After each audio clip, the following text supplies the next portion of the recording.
In this video, I'll explain why shoulder injuries from military duties often show up years later. And I want to help you overcome the natural aging process argument that C&P raters typically give, and talk about what a specialist can argue in a strong Nexus letter to help you win your claim for your shoulder injury. I'm Dr. David Geier, triple board certified orthopedic surgeon, sports medicine specialist, and anti-aging and regenerative medicine expert. I help military veterans by writing Nexus letters that argue that your orthopedic injuries are connected to your military training and service so you can get the compensation you deserve. This video is the latest in a long series of videos I've been making answering service connection questions from military veterans that I hear from across the country. Okay, paraphrasing the question, but basically it was, I got denied for my right shoulder because the VA says it was more likely caused by the natural aging process. How can I show the military service caused it?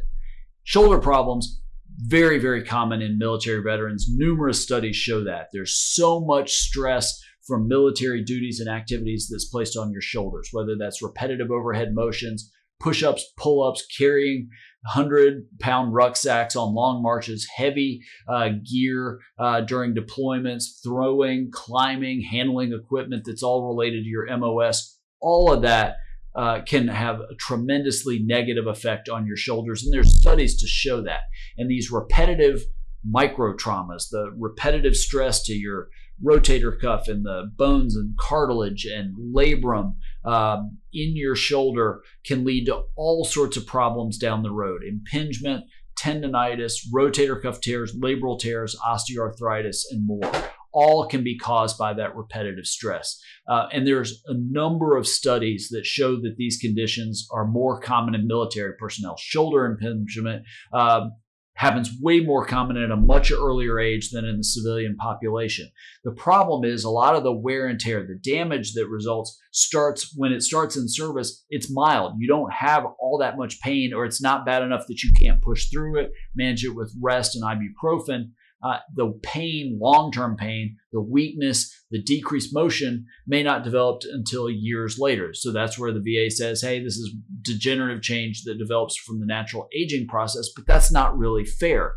The overuse in the military accelerated the joint breakdown far beyond and much faster than what you would see in the natural aging process. Repetitive, high-impact stress in young adults speeds up, and numerous studies show this, speeds up cartilage breakdown, bone spurs, causing problems that normally you wouldn't develop until your 60s, 70s, and 80s with a desk job and civilian life much earlier in military veterans, even if it's years after military service. But to win service connection for that, you need a Nexus letter that argues, using language at least as likely as not, or more likely than not, that your shoulder condition, your current shoulder condition, is linked to your military service and not the aging process. And what you need a specific diagnosis, not just shoulder pain or shoulder strain or shoulder sprain.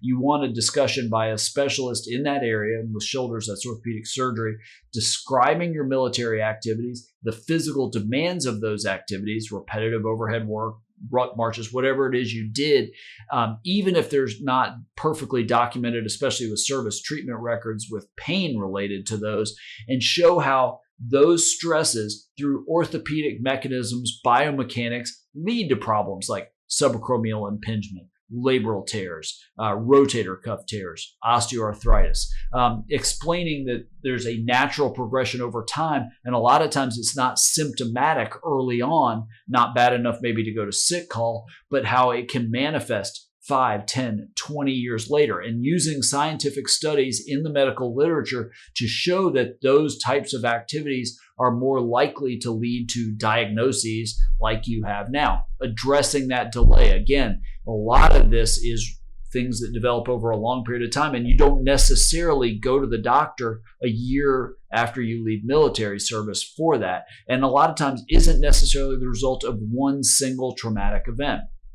Yes, if you have lay statements or personal statements that you've written, incorporating your current medical records with the diagnosis given to you by your orthopedic surgeon or by your doctor, incorporating the x-rays and MRI results that you've had recently showing those diagnoses and how it matches up with the service-related wear and tear and the duties you perform. Somebody, a specialist in this area that can counter the natural aging process. Yes, everybody ages, but it's your history of those extremely physically demanding duties that make it far more likely than the natural aging process to lead where you are now. Not using vague terms, not using in my experience, I think, but using scientific arguments, using the orthopedic biomechanics and showing scientific studies in that area. Basically, not just giving an opinion. It's almost more of an education process. If you ever read people describe my Nexus letters as more reports or term papers. It's because I'm explaining all of that. And that's what a good Nexus letter does, is make the case of how your military service and the duties led to the current diagnoses and problems that you have now. And it really works best in the case of the shoulder for it to be a specialist in that area, in this case, orthopedic surgeon. So get your records, get your current diagnoses, imaging studies and the records from those, then find a specialist in that area. It can make all the difference in your disability claim. Now, if you're interested in learning more about the claims process, I've written an ebook, The 8 Most Common Reasons the VA Denies Service Connection for Disability Claims, and how you can beat those. You can get it free just by clicking the link in the description under this video. Please subscribe to this channel, click the bell to be notified when I release a new video, and when I start my monthly Veteran Nexus Letter live shows where you can ask questions with other veterans. It's a lot of fun. Now, if you're already interested in a Nexus letter for your injury or condition, click that same link in the description below this video, get the ebook, but then scroll past that, learn more about working with me and working with my team. We try to make the process as simple and as easy as we can for you. And I try really hard to write a long, researched, persuasive Nexus letter that gives you the best chance of success in your claim. Thanks so much for watching, and I look forward to helping you.